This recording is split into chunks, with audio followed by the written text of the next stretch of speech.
Bismillah. Assalamualaikum warahmatullahi wabarakatuh. Yang terhormat kepada Bapak Al-Kirim selaku Kepala Sekolah, yang terhormat Bapak dan Ibu Guru serta staf SDN Pondok 2, juga rekan sejawat saya Pak Aldi yang hari ini sudah membantu saya banyak. Marilah kita ucapkan puji syukur kehadirat Tuhan Yang Maha Esa, berkat rahmat dan hidayahnya kita dapat berkumpul di sini dalam keadaan sehat walafiat. Saya Ibu Dina Adelina dari SDN Pondok 2 CGP Angkatan 9 akan melakukan diseminasi tentang budaya positif. Adapun rangkaian hari ini yang kita lakukan yaitu pertama pembukaan, kedua sambutan oleh Bapak Kepala Sekolah, yang ketiga menyampaikan materi tentang disiplin positif, yang keempat diskusi dan tanya jawab. Mungkin nanti ada beberapa guru yang kesulitan di kelasnya mengenai siswanya, boleh sekalian dicurahkan hatinya di sini. Yang terakhir nanti penutup. Pertama pembukaan, minta tolong Pak Aldi dipimpin doa sebentar.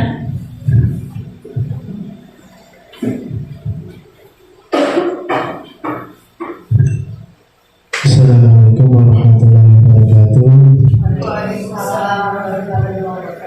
Bapak Ibu semuanya, mari kita awali pada kegiatan hari ini dengan berdoa. Semoga dengan harapan acara pada siang hari ini bisa berjalan lancar awal hingga akhir. Berdoa menurut kepercayaan masing-masing. Berdoa mulai.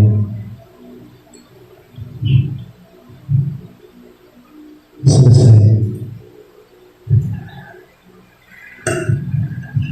Terima kasih. Selanjutnya yang kedua adalah sambutan dari Bapak Kepala Sekolah. Diaturkan. Bismillahirrahmanirrahim. Assalamualaikum warahmatullahi wabarakatuh. Waalaikumsalam warahmatullahi wabarakatuh. Selamat siang dan salam sejahtera untuk kita semua. Bapak Ibu yang saya hormati, marilah kita selalu mengucapkan syukur kehadirat Allah Subhanahu wa Ta'ala, yang mana pada siang ini kita masih diberi karunia kesehatan sehingga masih bisa bertemu di tempat ini. Bapak Ibu yang saya hormati, program dari guru penggerak ini sejalan seiring dengan sekolah penggerak.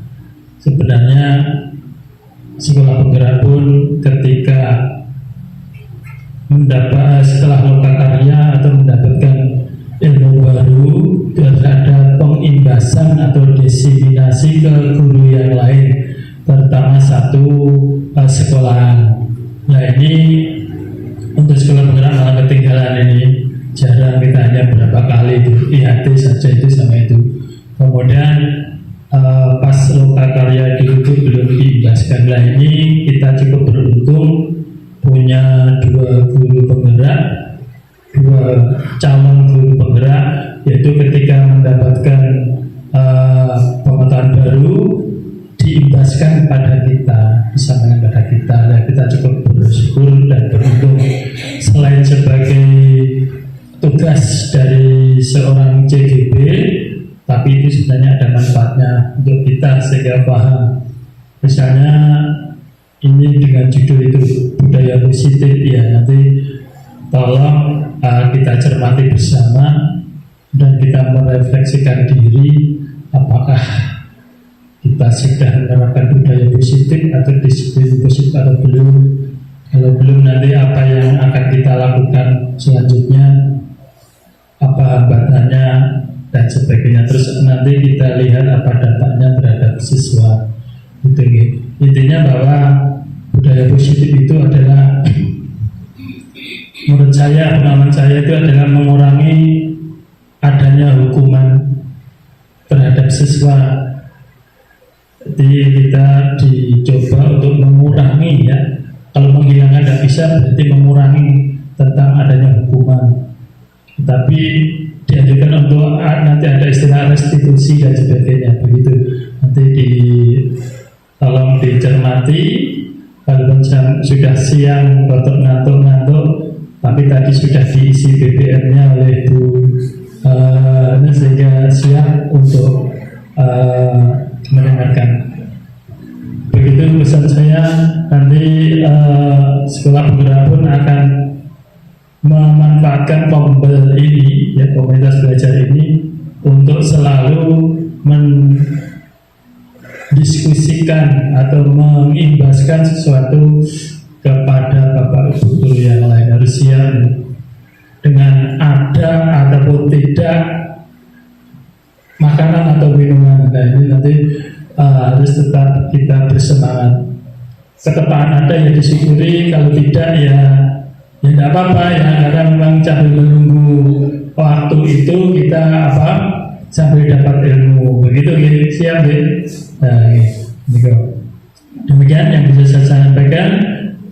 Assalamualaikum warahmatullahi wabarakatuh. Terima kasih kepada Bapak Eki. Selanjutnya penyampaian materi disiplin positif oleh saya sendiri. Pohon beringin cegah erosi, rumah kokoh karena pondasi. Mohon izin mulai presentasi, moga dapat memberi esensi. Oke, ini ada saya bikin sendiri, tapi lagunya saya nyomot di YouTube.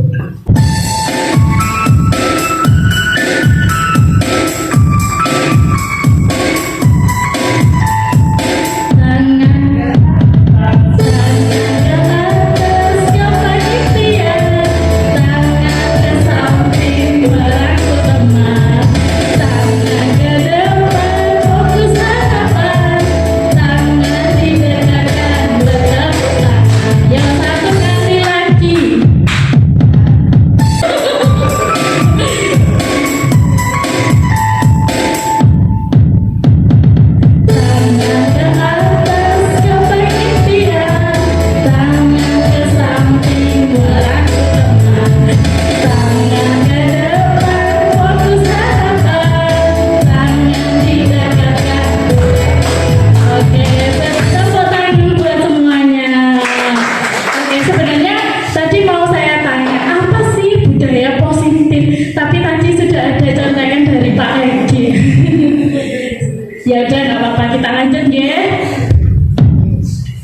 Oke, saya hari ini akan menjelaskan atau memaparkan tentang konsep inti budaya positif. Di dalam budaya positif itu ada beberapa nilai-nilai, yaitu perubahan paradigma belajar. Perubahan paradigma itu yang dulunya apa, sekarang menjadi apa. Perubahan positif, nilai-nilai kebajikan, kebutuhan dasar manusia, motivasi perilaku manusia, posisi kontrol guru, keyakinan kelas, begitu juga segitiga restitusi. Nanti Bapak Ibu saya ajari untuk membuat keyakinan kelas juga untuk di kelasnya masing-masing, guys. Jadi nanti bisa ada perubahan sedikit gitu, guys. Selanjutnya pembelajaran dengan paradigma baru. Pembelajaran dengan paradigma baru merupakan pembelajaran yang dirancang berdasarkan prinsip pembelajaran berdiferensi. Nah, ini menurut Ki Hajar Dewantara, di sekolah itu beliau menganggap bahwa murid-muridnya itu adalah sebuah tanaman. Gurunya adalah sebuah apa Bapak Ibu? Petani. Nah, jadi anak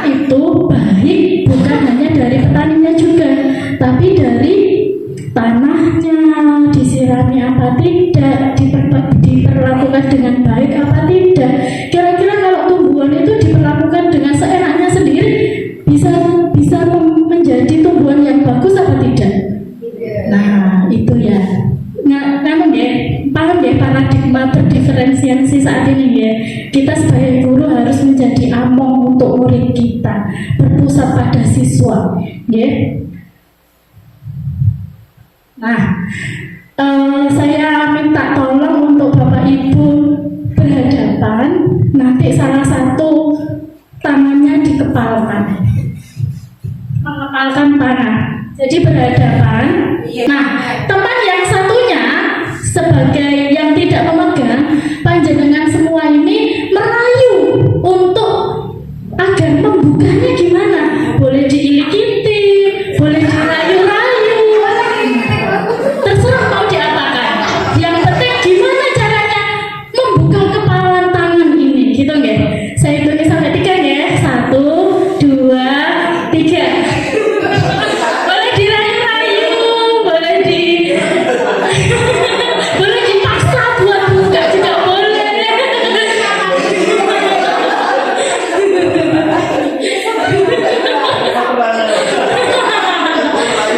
Sudah, terima kasih.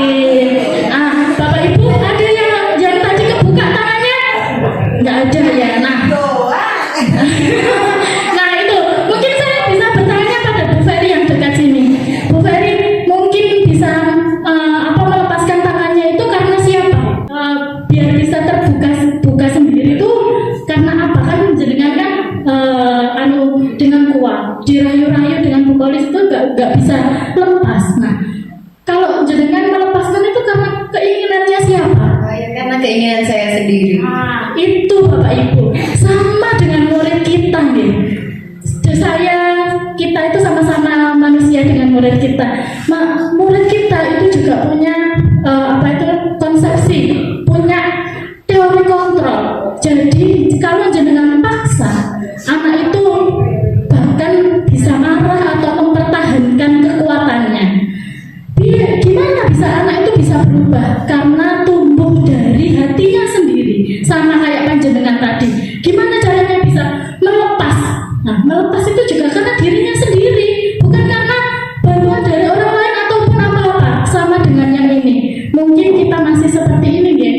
Miskonsepsi, ilusi guru mengontrol murid. Mungkin masih ada, ya. Ayo, kudungin, contohnya seperti itu.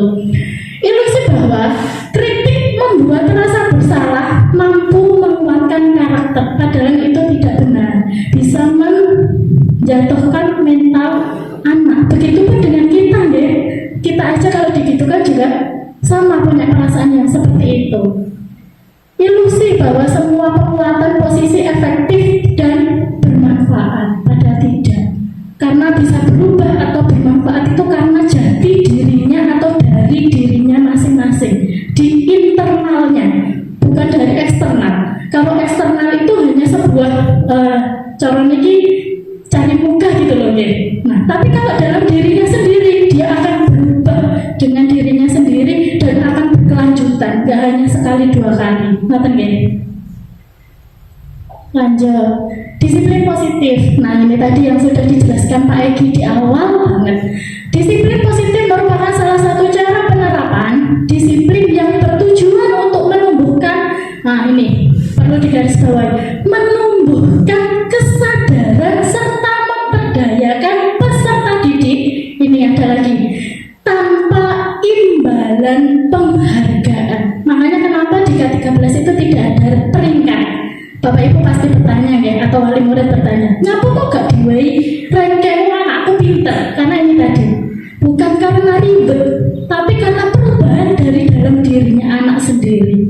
Sebagai pendidik, tujuan kita adalah menciptakan peserta didik yang memiliki disiplin diri sehingga mereka berperilaku mengacu kepada nilai-nilai kebajikan universal dan memiliki motivasi intrinsik. Nah, itu tadi dari dalam dirinya sendiri, dalam perubahan perilaku ke arah yang lebih baik. Nah, ini nilai-nilai kebajikan itu termasuk ini. Saya mengambil ada 3, yaitu dari profil pelajar Pancasila, PYP, dan life skill. Ini nanti bisa kita buat untuk keyakinan kelas. Nanti kalau minta boleh saya kasih. Jadi keyakinan kelas itu, ya Bapak Ibu guru, tidak perlu panjang dan tidak perlu banyak. Contohnya gini, harus datang tepat waktu, harus memakai seragam, itu tidak perlu. Tapi kita hanya pakai menyeluruh. Contohnya di sini. Kalau tadi ya nggak boleh telat ya. Di profil pelajar Pancasila ada apa tidak? Berarti harus apa? Nah ini mungkin di PYP ini.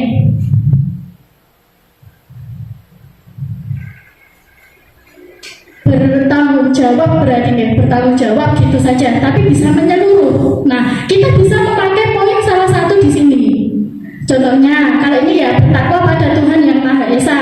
Contohnya itu berarti anak harus bisa mempunyai rasa hormat atau sopan santun kepada guru. Punya 6S, senyum, sapa, salam, sopan santun, mengikuti kegiatan sholat duhur seperti itu. Tapi itu nanti tidak perlu dijelaskan di keyakinan kelas atau tata tertib kelas. Kita hanya ambil satu saja, tapi itu bisa membuat karakteristik anak itu berubah. Nanti kalau minta bisa saya beri ya. Nah, manusia itu juga punya kebutuhan dasar. Kebutuhan dasar manusia adalah segala sesuatu yang kita lakukan untuk mendapatkan apa yang kita inginkan. Sama deh, guru pun juga seperti itu ya, punya kebutuhan dasar. Kita juga punya keinginan atau yang kita raih. Dan semua usaha terbaik yang kita lakukan adalah dalam rangka agar kebutuhan dasar kita terpenuhi dengan baik.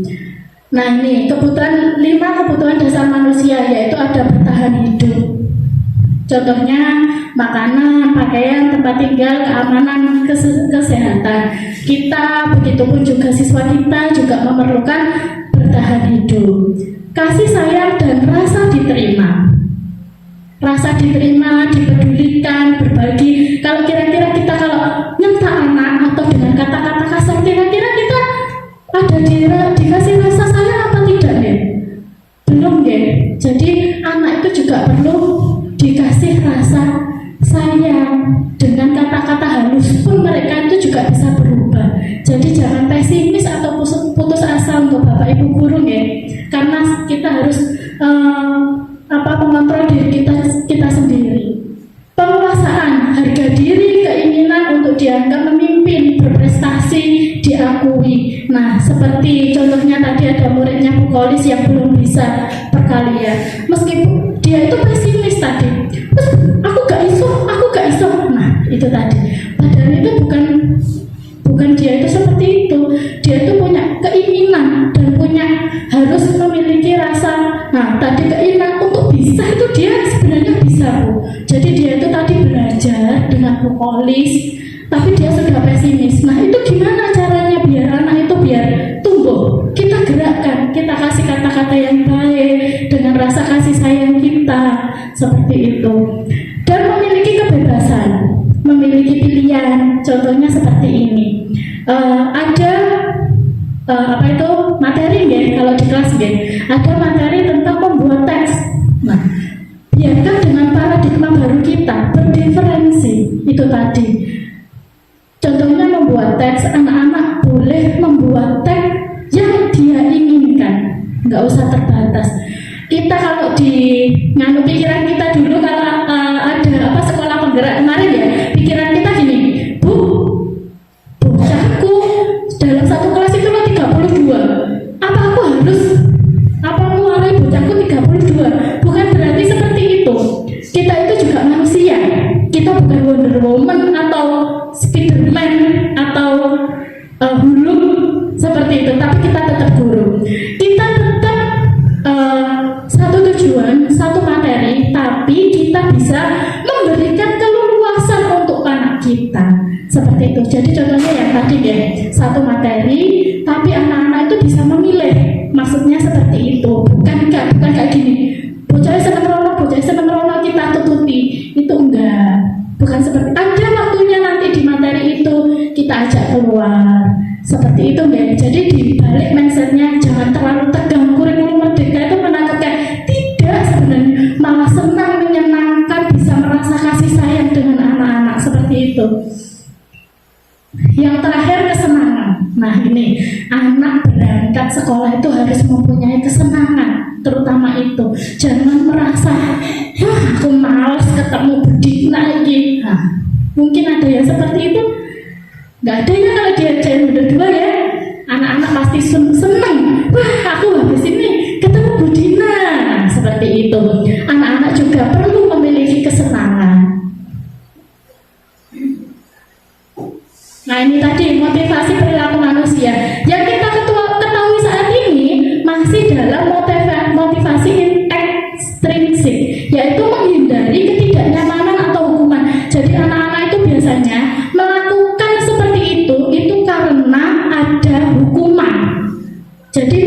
gak dihukum. Contohnya gini ya, gara PR itu karena dia takut dihukum, pagi-pagi keluar kelas gitu ya, atau yang nggak hafal perkalian, anak Yodi malah belajar meskipun dia nggak bisa, malah jadi rasa takut tadi. Padahal nggak, jangan seperti itu ya. Kita saja kalau seperti itu juga nggak enak kan ya. Terus lagi ekstrim sih, untuk mendapatkan imbalan atau penghargaan ini biasanya untuk anak yang pintar. Biasanya dia itu hafal perkalian karena biar dipuji gurunya, atau aku tak hafalan untuk duit. Nah, biasanya seperti itu, hanya beberapa saat, tidak untuk lama, tidak waktu untuk lama itu, karena bukan dari dalam dirinya sendiri, ya. Terus yang motivasi intrinsik ini yang kita contoh atau bisa kita terapkan di sekolah nih, untuk menjadi orang yang mereka inginkan. Nah ini, kenapa sih dia harus hafalan perkalian? Nah, mungkin anak-anak nanti bisa ditanya, biar apa toh nak?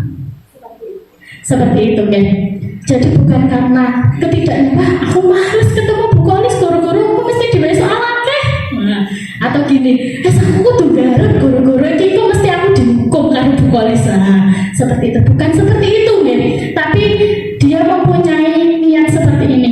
Aku mengerjakan karena aku memiliki cita-cita yang indah.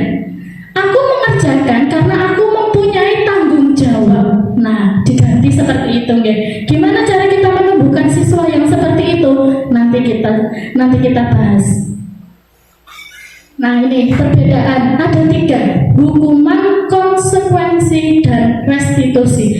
Saya dulu juga pernah menghukum siswa. Tanpa sadar, saya itu juga pernah merestitusi siswa. Mungkin Bapak Ibu di sini juga pernah merestitusi, tapi belum tahu, oh ini loh tiba-tiba, nanti lah seperti itu. Hukuman itu tidak terencana atau tiba-tiba. Jadi contohnya gini, ada anak berangkat terlambat, ayo telat, ayo pusat 5 kali. Nah itu namanya hukuman, karena dari satu arah, dari gurunya sendiri, bukan dari siswanya juga, karena itu suruhan dari guru. Ayo gak ngerti, kono ngerti jeding. Nah itu namanya hukuman ya. Contohnya bersifat satu arah. Berupa hukuman itu bukan hanya dari fisik saja, tapi juga dari ekspresi. Bisa juga dengan melilii. Nah, sahabatnya biasa nih, saya melilii. Ayo, ngapo? Atau biasanya gini, ada siswa telat dibelilii. Atau muridnya baris, enggak lurus mana dibelilii. Itu bisa menjatuhkan mental siswa ya. Konsekuensi terencana disepakati sesuai peraturan, murid tetap dibuat tidak nyaman. Konsekuensi itu sama-sama membuat, contohnya gini, ini kamu melakukan ini harus kenapa? Saya tak hafalan, aku harus buka hafalan surat Atim, contohnya di buku 4. Tapi bagi siswanya itu tidak nyaman, karena itu tadi ada paksaan dari gurunya ya. Nah ini yang perlu kita terapkan saat ini dan dirubah mulai hari ini, detik ini, yaitu restitusi. Proses menciptakan kondisi bagi murid untuk memperbaiki kesalahannya. Jadi biar dia tahu kesalahan mereka itu apa. Contohnya yang tadi ya, terlambat itu tadi, jangan langsung dihukum, itu nanti mental anak akan jatuh. Mungkin kalau kita di posisi seperti itu, contohnya mau melamar pekerjaan, toko-toko wis telat, disuruh menyanyi, jadinya kok wis terlambat, mungkin mental kita jatuh ya. Nah sama dengan anak, biarlah mereka masuk dulu, kita tanya baik-baik, kenapa tole kok terlambat, masalahnya ada di mana? Biar mereka menjawab, nganu Bu, hari ini aku ngewangi ibu batulan enek konser di kono, malah aku telat sekolah. Nah, mereka pasti punya alasan kenapa gak ngerjakan PR, kenapa mereka terlambat, itu pasti punya alasan masing-masing. Kita gali itu masalahnya ya. Dari situ kita kasih arahan. Nah tua. Bu Dina pun juga pernah melakukan keterlambatan, tapi harus gimana caranya kita agar tidak terlambat. Nah, seperti itu. Jadi rodok sabar ya, dan gak darah tinggi juga sama gurune ya. Gitu ya. Tapi dengan cara seperti itu saya yakin itu anak-anak malah bisa berubah. Saya kemarin itu ketepatan dengan Pak Al, ini baru saja saya lakukan. Saya praktekkan di sekolah nih. Pas waktu AMBK ada anak kelas 5 itu bandoan. Mungkin jenengan tahu siapa namanya Pak Al kemarin? Arif ya. Bahkan dia itu di kelas pakai jilbab. Nah, saya deketin kemarin. Saya duduk di sebelahnya. Sama kok pakai bando? Kenapa? Dengan alasannya apa? Katanya enak Bu dapat saweran. Terus saya gali, mungkin Pak Al yang tahu ya. Saya tanya, saya gali kenapa, ternyata dari orang tua itu juga didukung. Arif itu menjadi seperti itu didukung. Bahkan Arif itu mempunyai keinginan besok gedenya itu akan menjadi seorang perempuan. Ngata nggak Pak Al ya kemarin ya. Terus saya ginikan, coba kalau sampai melihat laki-laki yang menyerupai perempuan itu bagus apa enggak tuh buat sampean? Bandingkan dengan seseorang laki-laki yang memakai jas di perkantoran bawa laptop, keren mana? Jawabnya keren pakai jas Bu. Dari situ saya kasih masukan yang positif dan lain sebagainya. Nggak hanya itu saja nih, ternyata besoknya bedonya dibuang ya Pak Al ya. Mungkin di kelas sudah nggak pakai jilbab ya, sudah enggak ya, alhamdulillah sedikit demi sedikit dibantu lah ya, jangan sampai terjerumus, apalagi mempunyai keinginan sampai besok besarnya seperti itu sudah berarti kan kita waduh corone dijalani itu yuk bakalan sesumber jadi anak yang seperti itu. Ternyata dia malah punya keinginan yang besar seperti itu, yang dibayangkan mereka dapat uang seperti itu, padahal bukan dari cara itu, dari cara yang lain itu bisa mendapatkan uang yang lebih banyak. Saya bilang gitu ke Arif. Ya mungkin harus didekati, mungkin Bapak Ibu guru di sini kalau ketemu Arif bisa dirangkul bareng-bareng ya, dikasih masukan dan pengertian ya, sama-sama ngomong bocah, karena itu harus perlu pendekatan dan perhatian kepada Bapak Ibu. Lanjut. Nah ini Bapak Ibu, saya punya soal.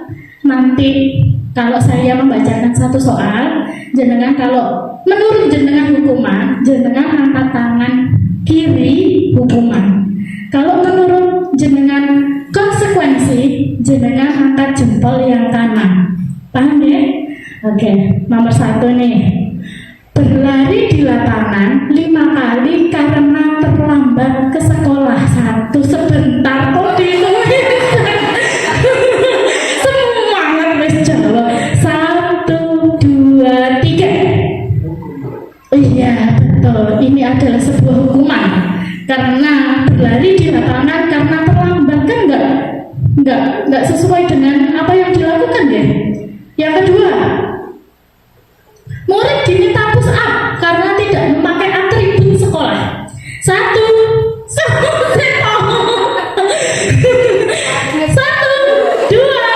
3. Iya betul sekali, luar biasa sekali Bapak Ibunya. Berarti sampai paham ya Pak tadi kan hukuman, konsekuensi dan restitusi. Yang ketiga, membayar 5.000 karena siswa tidak mengerjakan PR. 1, 2, 3. Ayo apa? Ayo bingung ya? Oke, kita bedah di sini kalau bingung. Membayar 5.000 karena siswa tidak mengerjakan PR ini adalah hukuman. Karena apa? Mengerjakan PR itu juga harus dibalas dengan mengerjakan PR. Bisa di saat istirahat, anak ketika bel, anaknya disuruh mengerjakan PR dulu. Karena di waktu di rumah waktunya untuk bermain. Nah, kalau di sekolah waktunya bermain, ya dia membalasnya dengan mengerjakan PR. Atau waktu pulang sekolah juga bisa. Pulang aku nengok pakai enek sih, nguarai loh lah. Mungkin di sekolah dia bisa dibantu oleh istirahat atau pulang sekolah. Ngerti nggih?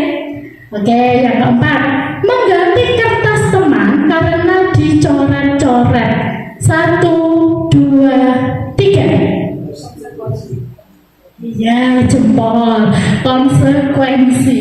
Karena sudah mencoret-coret, terus gantinya adalah harus mengganti kertasnya. Ini yang terakhir membuat bingung. Lari mengelilingi lapangan 2 kali karena terlambat pemanasan pelajaran olahraga. 1, 2, 3. Bingung ya? Oke, saya jelaskan di sini. Ini jawabannya adalah konsekuensi karena kan tidak mengikuti pemanasan. Pemanasan pas waktu olahraga. Nah, kalau Pak Sulis mengulangi, anak-anak nanti yang lain ketertinggalan. Makanya Pak Sulis menyuruh, ayo lari lapangan buat pemanasan. Seperti itu, ya? Lanjut. 5 posisi kontrol. Nah, ini guru juga ada posisi kontrolnya, Bapak Ibu. Ada sebagai penghukum, contohnya itu tadi. Ayo push up. Ayo bayar 5.000. Gak garap.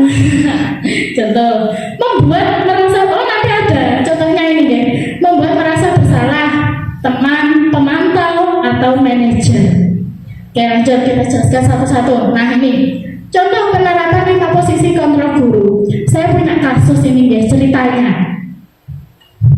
Siswa tidak memakai atribut lengkap saat upacara bendera. Kalau sebagai penghukum, itu seperti ini. Hormat pada bendera selama 1 jam. Itu berarti menghukum siswa. Karena gak gawe atribut kok dipokon hormat padahal ikut upacara. Kan gitu. Berarti itu hukuman. Kalau membuat merasa bersalah itu ikut nyualah nih muridnya. Seperti itu. Berapa kali ibu bapak harus memberitahumu, kamu selalu saja mengecewakan bapak ibu, malah merasa bersalah. Yang lanjutnya, ayo dong ikuti peraturan sekolah, tolong bantu bapak ibu ya, sekali ini aja. Ya sudah nggak apa-apa, lain kali jangan sampai berbuat seperti ini lagi ya. Itu posisi teman. Jadi sama murid itu dilakukan seperti temannya sendiri. Yang lanjutnya adalah pemantau. Kamu sudah melanggar peraturan sekolah, kamu tahu konsekuensinya. Setelah upacara kamu beli atribut ke koperasi dan jangan diulangi lagi. Itu kita sebagai pemantau. Nah, ini yang perlu kita terapkan sebagai manajer. Tadi sudah saya katakan ya, bahwa anak itu melakukan kesalahan itu pasti punya alasan. Kita tanya dulu, apakah tahu kesalahan kamu di mana? Biar dia introspeksi dulu. Kira-kira bagaimana kamu memperbaiki kesalahanmu sendiri? Biar dia itu memikirkan solusinya dari mana. Jangan bapak ibu guru yang menentukan. Oh ini salahmu gak ada atribut, ayo tumbas nih gue ada kopses. Nah itu sebagai pemantau. Tapi kalau manajer itu menggali siswa, apa kesalahanmu, terus piye habis ini. Nah dia pasti punya tanggung jawab sendiri. Nah ini saya punya pertanyaan. Di depan bapak ibu ada kertas warna-warni. Ini ya, kalau kuning tadi berarti sebagai penghukum. Kalau biru sebagai teman. Kuning pemantau. Terus apa lagi? Oranye. Kuning, oranye sama coklatnya. Satunya apa ya tadi? Kuningnya 2 biasanya hijau. Hijau. Itu kuningnya 2. Oh iya. Oh ini hijau. Iya berarti nggak nangkep ya. Semuanya kan.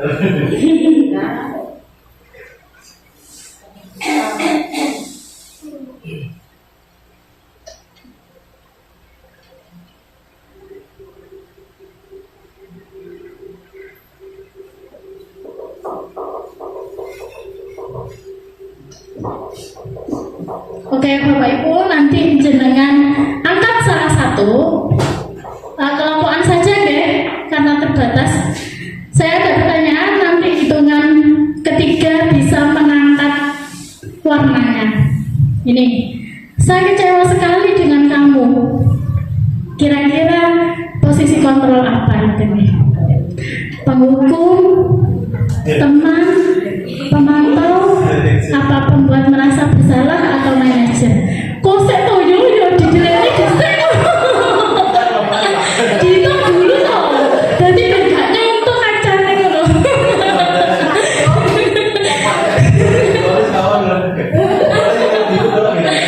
Satu, ayo fokus.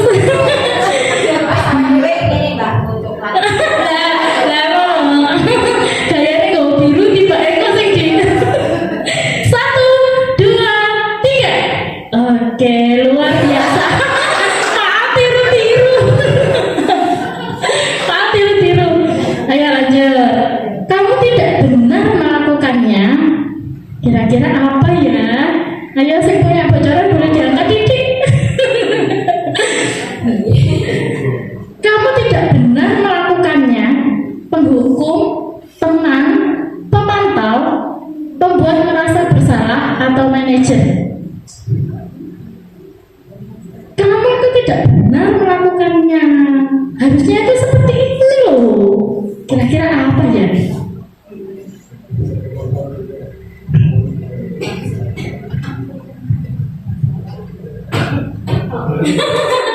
Kayak soal CPNS saya. Satu, dua, tiga. Hijau sama oranye. Pak ini kuning. Pagi kuning penghukum, kalau hijau pemantau, yang satu orang pembuat merasa bersalah. Yang benar adalah pemantau. Bisa.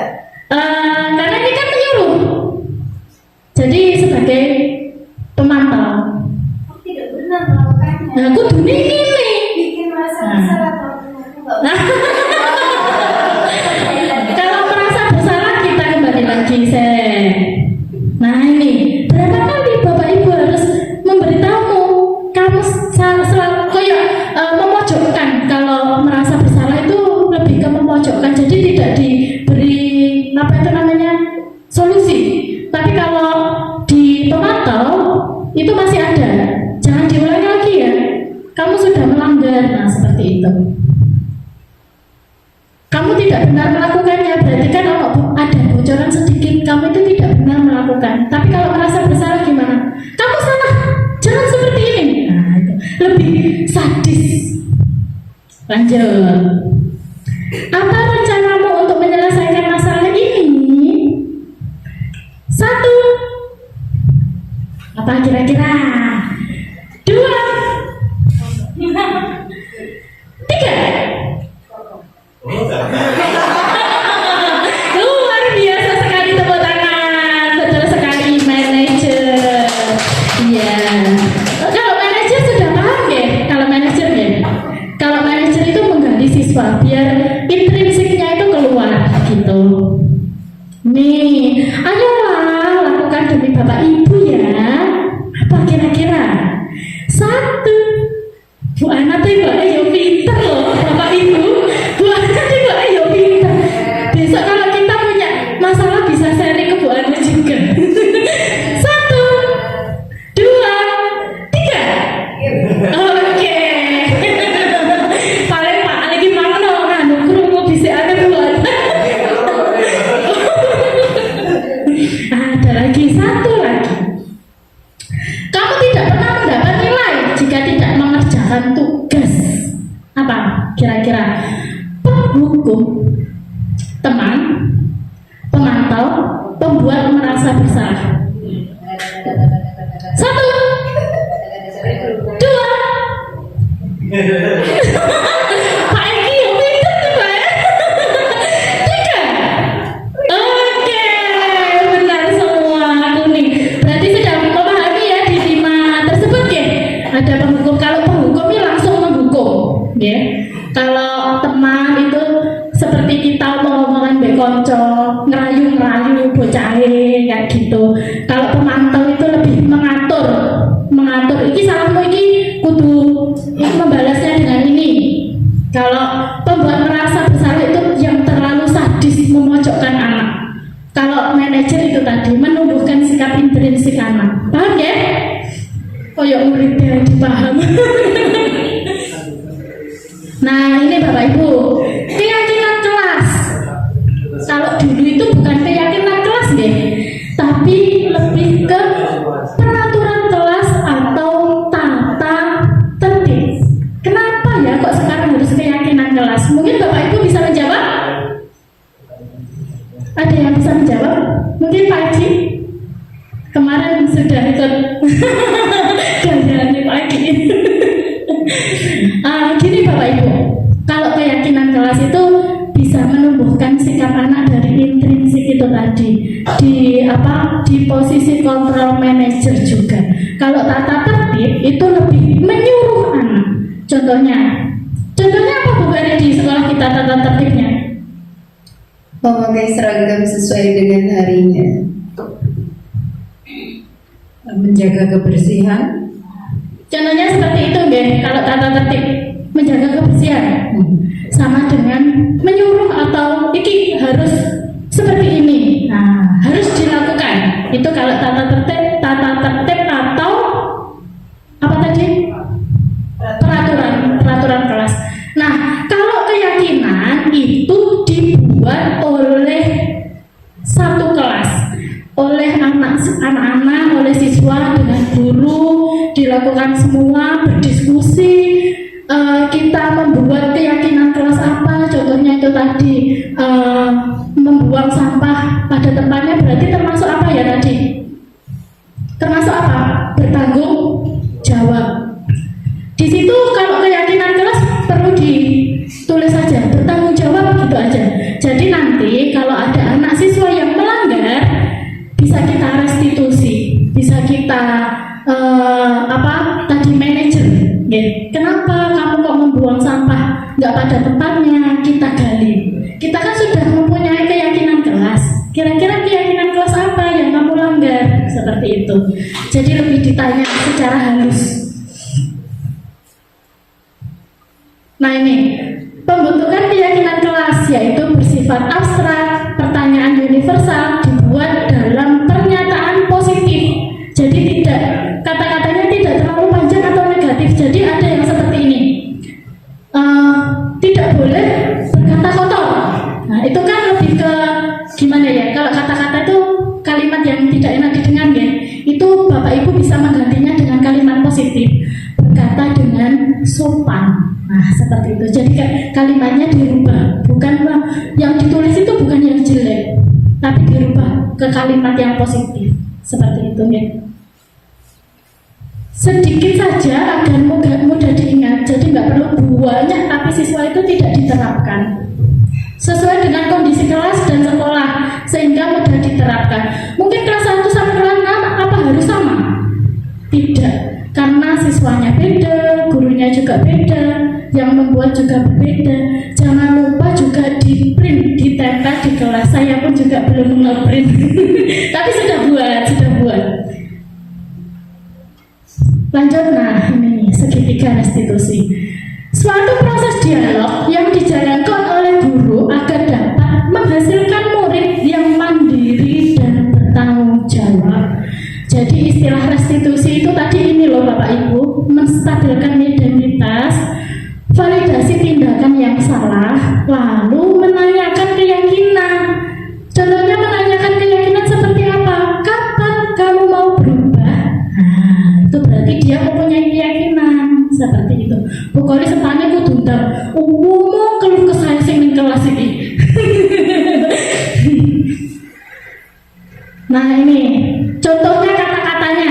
Nanti kalau minta boleh ini bisa dipraktekkan di kelasnya Bapak Ibu panjenengan semua deh. Sebentar. Sebelum ini langkah-langkahnya yang awal itu dari menstabilkan identitas terlebih dahulu. Jadi anak yang emosi, anak yang marah, atau kalau di sekolah kita itu masih ada ya yang menolak nama orang tuanya ya. Nah coba itu distabilkan dulu biar mereka itu tidak marah gali terlebih dahulu. Kenapa sih kok kamu berbicara seperti itu? Contohnya seperti itu. Setelah menstabilkan, kita validasi. Contohnya seperti ini. Kamu tahu apa yang salah pada diri kamu? Contohnya seperti itu. Salah bu, karena saya tidak menghormati teman, atau tidak saling menghormati, atau berkata dengan tidak baik. Nah, seperti itu. Setelah itu menanyakan keyakinan. Kalau kamu sudah tahu salah kamu di mana, nah, kapan kamu mau berubah? Yang kamu merubah apanya? Seperti itu. Ini kata-katanya. Kalau menstabilkan identitas itu seperti ini. Berbuat salah itu wajar. Berbuat salah itu wajar. Budina pun juga pernah seperti itu. Nah, contohnya seperti itu. Tidak ada manusia yang sempurna. Ibu atau bapak juga pernah melakukan itu. Ibu bapak tidak mau mencari siapa yang salah atau mencari siapa yang benar, tapi mencari solusi dari permasalahan ini. Jadi mereka itu kalau dikasih kalimat ini pasti dia akan jujur, nggak ditutup-tutupi dan tidak takut bercerita kepada guru. Kamu berhak merasa seperti itu. Ini kata-kata yang boleh dipakai ya saat anak ada masalah. Yang kedua adalah validasi tindakan yang salah. Ini kata-katanya. Kamu pasti punya alasan mengapa melakukan seperti itu. Nanti kita gali. Kita nggak perlu mengatur anak harus gini, harus gini. Tidak, tapi harus menyadarkan siswa. Ya, ini kata-katanya. Yang lain bisa dibaca sendiri ya. Lanjut. Nah, menanyakan keyakinan. Apa keyakinan kelas kita? Jadi kan kita kan sudah buat keyakinan. Ternyata disalahi. Terus kita membuat keyakinan ini. Nilai apa yang telah disepakati bersama? Seperti apa gambaran sebuah kelas yang ideal menurutmu? Kamu ingin menjadi orang seperti apa? Nah, ini yang terakhir. Atau boleh ditambah-tambahin sendiri, pasti Bapak Ibu bisa ya. Ini saya punya video contoh segitiga restitusi. Ibu dengar laporan dari ketua kelas, katanya kamu habis bertengkar ya dengan Nika? Iya bu, habis kesel sih. Kenapa kesal? Nika terus-menerus mencontek hasil pekerjaan saya. Bukan hanya baik, tugas juga selalu dicontek. Oh begitu, ya wajarlah kalau kamu marah dan kesal. Jika ibu ada di posisi kamu, ibu juga pasti akan berbuat hal yang sama. Iya bu. Lalu apa yang kamu lakukan terhadap Nika? Saya marah-marah bu. Saya maki-maki Nika dan tanpa sadar saya menggebrak mejanya bu. Oh begitu, pasti kamu berbuat seperti itu ada alasannya ya? Iya lah bu, masa saya diam saja? Saya kan sudah susah payah mengerjakan soal, tapi Nika hanya mencontek, tidak mau berusaha sendiri. Ya wajarlah kalau kamu merasa marah karena tidak rela pekerjaanmu dicontek begitu saja oleh Nika. Ibu sangat menghargai tindakan kamu yang tidak berbuat lebih buruk daripada itu, misalnya memukul. Sekarang coba kita pikirkan, tindakan kamu marah sampai menggebrak meja, apakah sesuai dengan keyakinan kelas kita? Tidak bu. Menurut kamu, keyakinan kelas apa yang sudah dilanggar? Saling menghormati antar teman. Ya betul. Menurut kamu, saling menghormati antar teman itu penting tidak untuk kamu? Baik, kalau menurut kamu itu penting, jadi keyakinan apa yang harus kamu lakukan pada saat kamu sedang marah? Harus lebih sabar. Kamu bersedia memperbaiki masalah ini? Bersedia bu. Apa yang akan kamu lakukan untuk memperbaiki masalah ini? Saya harus lebih bersabar dan menahan amarah saya. Kalau ada teman yang mencontek, saya akan melaporkan kepada guru mata pelajaran atau wali kelas saya bu. Ya, tepat sekali tindakan kamu Mina. Tetap semangat ya. Sekarang silakan kembali ke kelas.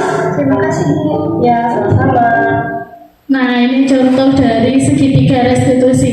Tapi minta tolong ya Bapak Ibu, kalau merestitusi siswa itu jangan sampai di depan banyak orang karena mental mereka itu juga akan jatuh. Mungkin menunggu ketika istirahat atau pulang sekolah atau mencari waktu yang tepat. Boleh di luar atau di kelas yang menurut Bapak Ibu nyaman, atau mau di kantor, atau mau di perpustakaan, atau di musola, itu juga boleh ya. Nah, sudah penutup. Sebelum penutup, Bapak Ibu boleh bertanya, mumpung ada Bapak KS bisa membantu. Kalau ada unek-uneknya yang di kelas, gimana sih solusinya untuk merestitusi siswanya. Mungkin saya juga bisa membantu di sini, sedikit membantu. Monggo Bapak Ibu, biasanya kelas bawah yang ada. Monggo. Terima kasih, saya tidak bertanya, juga tidak hanya menyampaikan saja bahwa kegiatan restitusi ini menurut saya bagus, kelihatannya bagus, tanpa merendahkan anak, tanpa membuat anak bersalah. Harapan saya adalah dipraktekkan, ya. Kalau ada seperti pagi tadi ada anak yang nangis karena dibully, ya itu harusnya jangan aku pengen roh prakteknya budi, ternyata Budina enggak lain. Ya itu sebenarnya saya ingin tahu kan untuk kejadian-kejadian di sekolah kita coba nanti dipraktekkan sambil sambil mempraktekkan ilmunya, belajar, kemudian kita amati dampaknya seperti apa, apakah kalimatnya bisa diterima oleh anak atau tidak. Nah, nanti kita sederhanakan sesuai dengan kemampuan anak saat itu. Tidak harus seperti yang dicontohkan itu. Yang penting tahu, oh ini tahapnya misalnya menstabilkan identitas, kemudian validasi dan sebagainya, gunakan keyakinan dan seterusnya.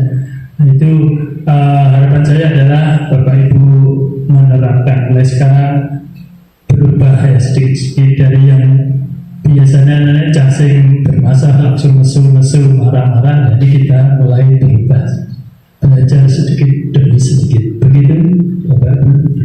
Terima kasih Bapak. Insya Allah kita bisa berubah mulai saat ini ya, mulai hari ini ya.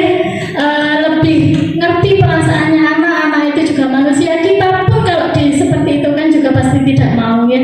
Kita harus menjadi manajer dan membuat segitiga restitusi itu tadi. Mungkin kalau Bapak Ibu kesusahan, kalau saya bisa membantu, saya dengan terbuka juga pasti saya bantu. Begitupun juga sebaliknya. Saya pun di kelas juga tidak selancar itu atau semulus itu. Biasanya saya bercerita ke Bu Tati, Bu ini gimana gitu.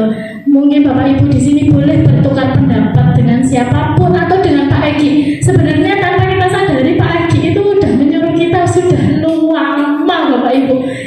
Saya itu sadar baru ini, oh iya ini loh yang dimaksud Pak Egi itu ini. Jadi saya itu pernah dibilangi sama Pak Egi, Bu anak-anak jangan dihukum seperti itu. Terus gurunya itu gini, keburu emosi ya. Lah terus bocah gak digitukan loh. Terus nanti bocah apa? Terus nanti gak dihukum. Bocah apa kapok? Apa gak rasa kapok? Mungkin seperti itu ya. Gak kapok-kapok. Tapi saat ini loh Bapak Ibu ya, ini sudah saya terapkan itu dalam 1 bulan. Karena saya mempelajari ini 1 bulan yang lalu. Saya terapkan di kelas. Anak-anak itu merasa nyaman, senang. Bahkan saya belum tanya saja itu, saya nggak pernah ya melilihi atau nganu dengan apa-apa. Cuma saya sandingi aja itu mereka ketika mereka bersalah. Saya dampingi aja, saya panggil ketika pulang sekolah. Dia sudah merasa menyesal, sudah merasa bersalah, nangis anaknya. Padahal belum saya tanya itu, cuma saya dekati. Nah mungkin dari situ Bapak Ibu bisa merasakan nanti ya. Jadi energi kita juga tidak terbuang, emosi dalam diri kita juga tidak terbuang. Jadi kita itu lebih sehat juga, lebih enak ngajar itu juga pasti enak banget. Kita bekerja mendambakan anak-anak, nanti ketemu anak-anak, kita merasa senang, ada anak-anak yang curhat seperti. Jadi kebanyakan anak-anak yang saat ini itu lebih ke curhat ya, kebanyakan itu. Bu ini gini gimana? Malah mencari solusinya. Kalau dulu ya, anak itu merasa takut ketika mau cerita ke gurunya, asik gue malah disengani, gue aku malah dikon ngalih piye. Nah seperti itu. Kalau sekarang itu enggak, malah anak-anak itu malah mendekati kita, bercerita. Mungkin Pak Al juga seperti itu ya, cerita, bocah cerita aku nih di rumah seperti ini. Nah kayak gitu. Mungkin refleksi dari Bapak Ibu yang lain boleh direfleksikan. Bu Tati mungkin. Sedikit saja nggak apa-apa. Apa yang didapat hari ini, merefleksikan.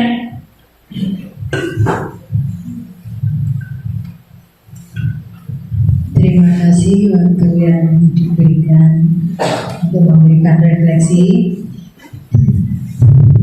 Jadi sebelumnya ini saya juga tidak tahu persis ya, belum tahu persis. Ya mungkin apa dari Pak Egi juga waktu misalnya kalau ada masalah waktu saya konsultasi dengan Pak Egi ya seperti itu diarahkan jangan diberi hukuman ya. Ya mungkin sedikit-sedikit sudah saya terapkan, tapi hari ini saya baru mengerti oh karpe itu seperti itu. Ya terima kasih Bu Dina. Sama-sama. Saya kalau dengan Bu Tati tidak ada sungkan-sungkannya. Saya dapat ilmu dari CGP langsung saya tuangkan ke Bu Tati.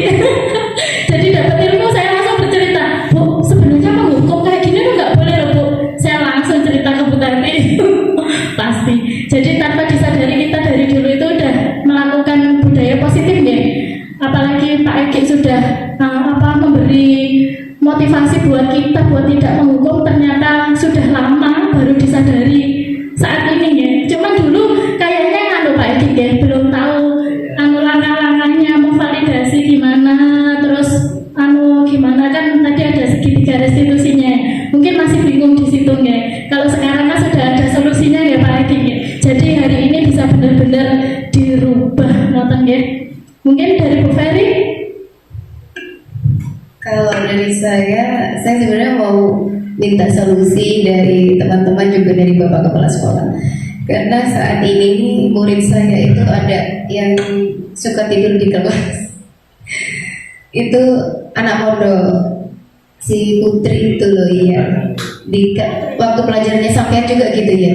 Oh ya, perempuan. Jadi Putri itu baru masuk sekitar kurang lebih 1 bulan. Jadi dia itu kalau dari cerita teman-temannya itu terkenal di pondok jorok, di sini pun kelihatan memang jorok ya. Terus ketika pelajaran dia tuh sering tidur. Udah saya tanyakan kenapa dulu. Aku kemarin itu kurang tidur lah. Kenapa kurang tidur? Lah sebab aku tidur sendiri. Jadi ketika di pondok itu teman-temannya itu kadang diusir dari kamarnya. Dia kan jadi tidur sendirian. Dia nggak berani tidur sendiri, terus jadi pindah ke kamar kakak-kakaknya gitu. Nah dari situ mungkin di situ dia kayaknya memang kurang bisa bersatu dengan teman-temannya, kurang bisa bergaul, kurang bisa deket, lagi gampang marah juga. Terus beberapa hari ini nih saya lihat tidurnya itu semakin parah.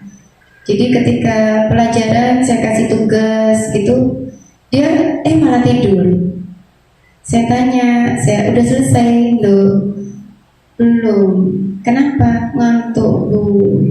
Terus yang lainnya juga ternyata ngantuk juga yang anak-anak pondok ini. Kayak memang lagi ada konflik gitu loh. Nah untuk menyelesaikan konflik itu saya masih bingung caranya gimana. Konflik di antara temannya ketika di pondok itu tadi. Kadang memang usir-usiran ketika mau tidur tuh usir-usiran gitu loh. Masalahnya di situ. Terima kasih. Saya coba jawab dulu ya Pak Eki, nanti kalau salah bisa diluruskan. Ini mungkin dari saya ya Bu Ferry. Saya tanya terlebih dahulu, Bu Ferry ketika menanya itu ketika pelajaran apa sudah selesai pelajaran?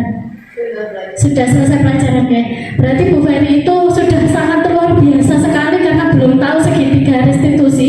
Tanpa disadari Bu Ferry ini tadi loh sudah melakukan, ya kan? Sudah melakukan menstabilkan identitas anak, sudah validasi tindakan yang salah, tapi belum ke menanyakan keyakinan. Jadi anaknya tidak susah untuk berubahnya. Jadi gini kayak Bapak Ibu, ketika masalah anak itu bukan hanya di sekolah saja, tetapi ketika di rumah kita harus juga berkolaborasi dengan yang di rumah. Karena kalau tidak berkolaborasi dengan di rumah itu juga susah. Mungkin saya pun juga seperti itu. Ketika di sekolah ada murid saya yang ada masalah dengan temannya, orang tuanya itu telepon saya. Kalau seperti itu enak ya Bu Ferry. Jadi saya teleponan dengan orang tua tuanya itu sampai jam 11 malam Bu Ferry mencari solusi buat anaknya. Saya dengan wali muridnya itu bekerja sama agar di sekolah dengan di rumah itu sama. Apa yang dilakukan itu saya lakukan selama berturut-turut, nggak tahu berapa hari, saya lupa, karena setiap hari saya teleponan dengan orang tuanya, karena orang tuanya ini emang benar-benar ingin anaknya berubah gitu, karena terutama dalam sikapnya anak. Ternyata bukan hanya di sekolah saja tapi di rumah. Jadi mungkin Bu Ferry bisa ke bapak pondok atau ibu pondoknya untuk telepon bercerita kalau si A ini di sekolah itu tidur males-malesan. Kan Bu Ferry sudah tahu nggak, masalahnya itu karena di rumah, berarti harus menyelesaikan di pondoknya gitu. Tapi Bu Ferry jangan gini ya, harus main pondok gak usah diurusi, jangan. Kita harus menyelamatkan anak ini ya, karena emang masih di kelas 2.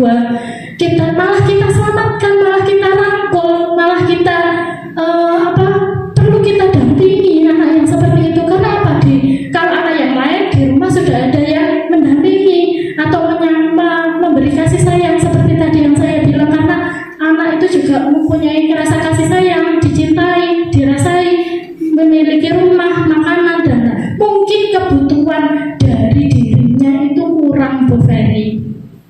Nah, mungkin kurang kasih sayang, kurang tempat tinggal, itu tadi ya. Mungkin saya pasti sangat. Nah, itu berarti Bu Ferry di sekolah harus memberikan kasih sayang yang lebih ya, kalau di sekolah ya. Di kelas saya juga ada yang sudah nggak punya ayah. Mereka merasa juga iri dengan teman-temannya. Itu malah siswa yang butuh kita rangkul ya, karena posisi seperti itu nggak didapatkan oleh mereka. Jadi kita sebagai orang tua di sekolah juga harus mendampingi. Mungkin sedikit itu dari saya, lanjutnya boleh dibantu sama Pak Egi. Terima kasih.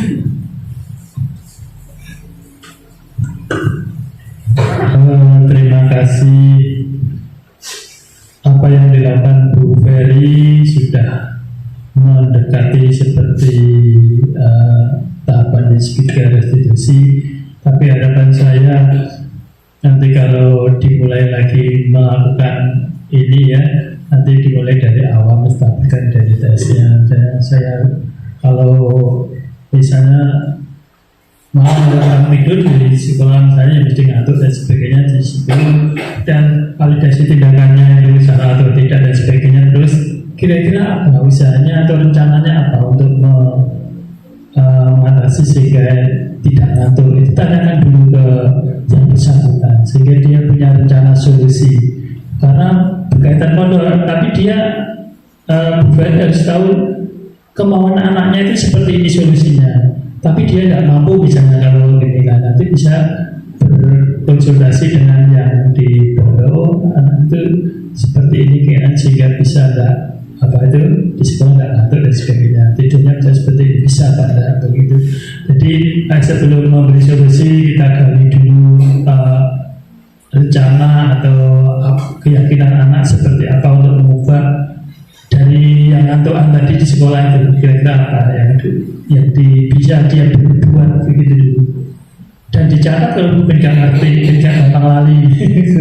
Ya, itu kalau sudah tahu, oh ternyata gini, masalahnya ini, keinginan anaknya merubah seperti ini lah. Ini kalau bisa dari solusi itu, misalnya anaknya sendiri bisa mampu, misalnya oh nanti saya tak tidur lebih bisa pada di dan kalau tidak bisa ya nanti bisa berkoordinasi dengan pondok sehingga bisa sama kegiatannya bisa berjalan di sekolah juga tidak ngantuk. Nah ini memang demikian agar bisa berjalan kedua-duanya begitu ya. Saya begini Pak, saya itu mau konsultasi dengan Bu Suwarnya itu. Saya tuh kadang sampai sungkan karena ketika saya ada masalah apa dengan anak ini kan saya langsung konfirmasi ke bapak pondoknya, gitu kan, jarang banget dapat tanggapan gitu loh Pak. Jadi kadang saya tuh sampai sungkan, kok saya ini cerewet banget, kok bolak-balik ini tanya atau gimana minta solusinya, ini gimana, ini kenapa, saya minta, dan data pun sampai saat ini tuh saya belum dikasih.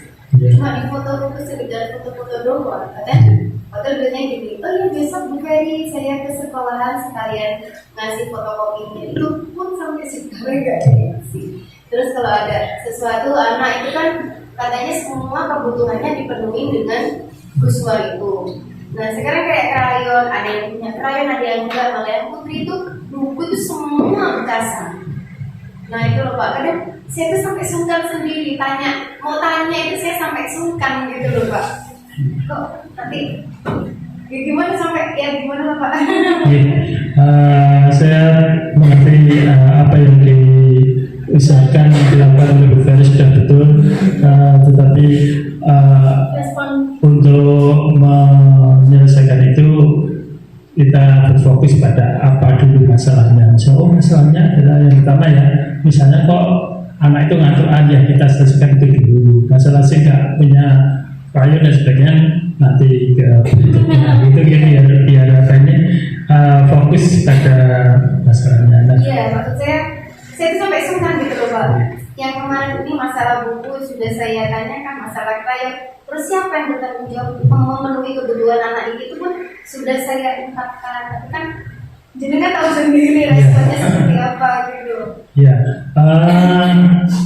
juga begitu untuk merasa sungkan kalau untuk menyelesaikan anak kita kurangi rasa sungkannya. Memang ini tugasnya kita sebagai guru untuk menyelesaikan itu ya.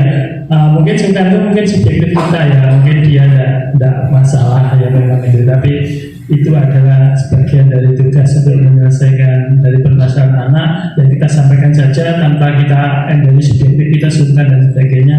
Yang penting masalah anak bisa terselesaikan, tapi yaitu satu persatu masalah itu. Misalnya yang tadi, misalnya yang berulang-ulang, misalnya yang ngantuk di sekolah ya, ini tahu dulu permasalahannya, terus apa kira-kira rencana anak untuk solusi anak untuk menanggulangi itu atau menangani itu bagaimana dari anak dulu. Nah itu ya.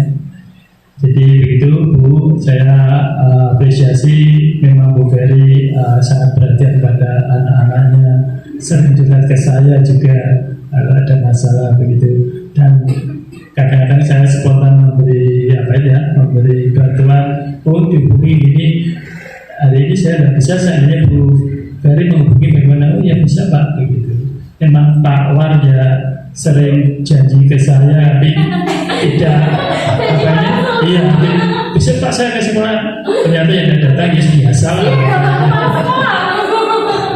Ya itulah banyak sukanya sebagai guru ya. Kemudian saya apresiasi untuk Bu Ferry, lanjutkan kalau ingin diselesaikan permasalahannya dari anaknya yang tadi agar selesai masalahnya satu persatu, mulai dari yang untuk itu yang dianggap krusial karena tidak mengikuti pelajaran ya itu bisa diawali dari itu. Tapi ditanya yang lebih detail sama rencana dia untuk mengatasi ini apa. Tanyakan juga anak kira-kira punya gambaran. Oh, dia kan tahu kondisinya sendiri, tahu kondisi di pondok itu mungkin dia tahu. Itu tambahan saya. Terima kasih, luar biasa sekali Bapak Kepala Sekolah, tepuk tangan dulu.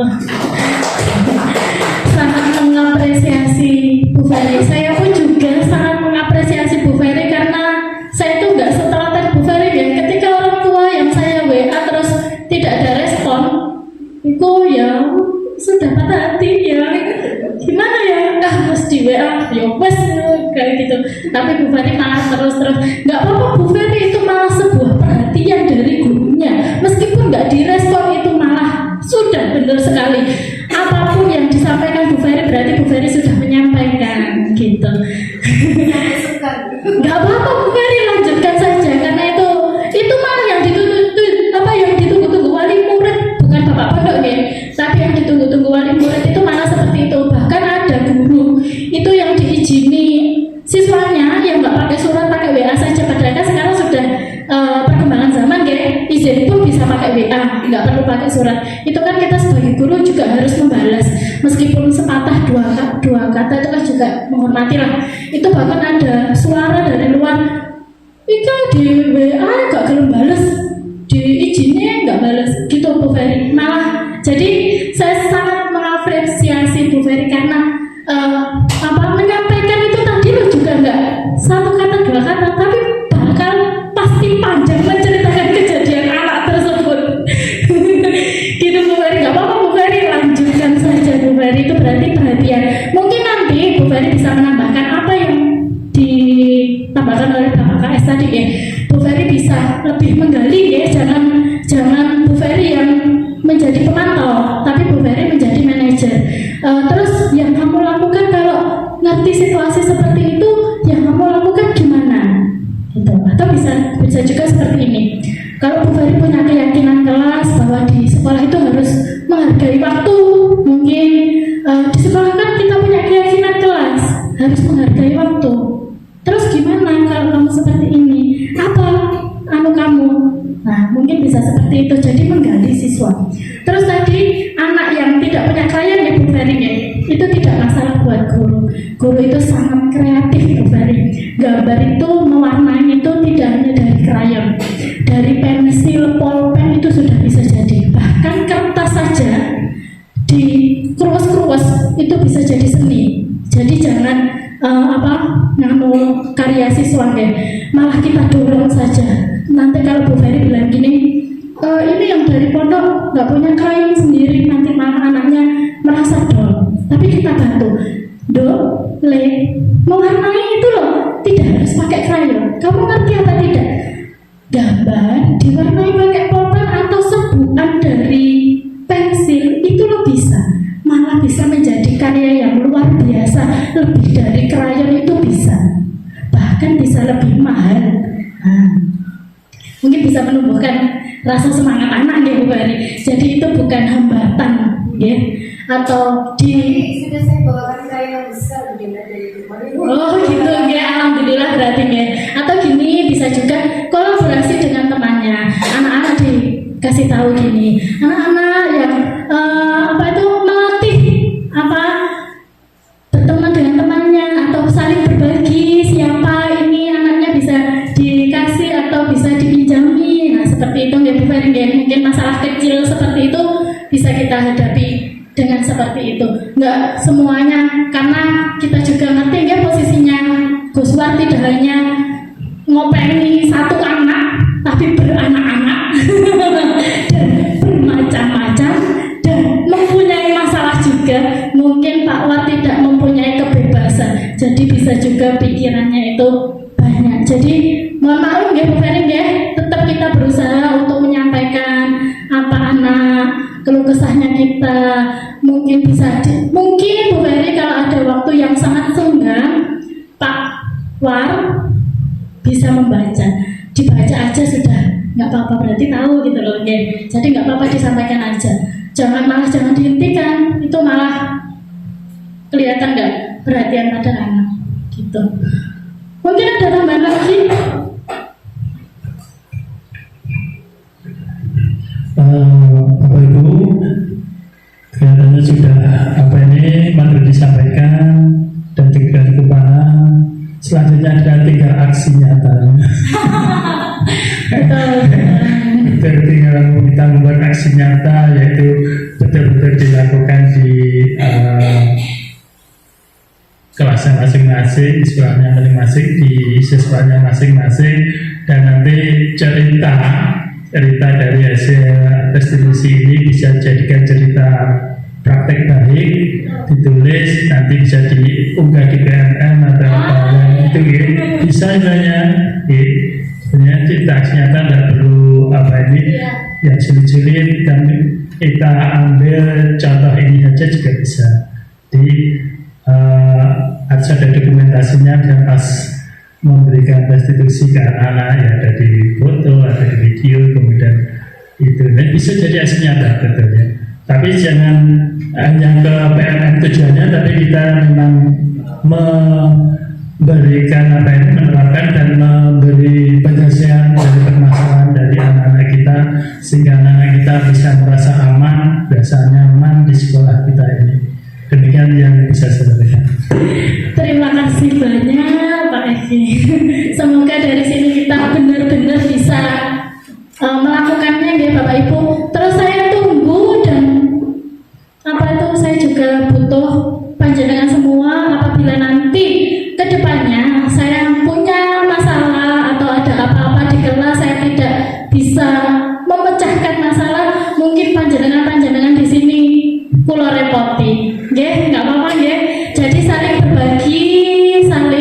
berbagi masalah lah kok enggak ya. Berbagi solusi ya, berbagi solusi.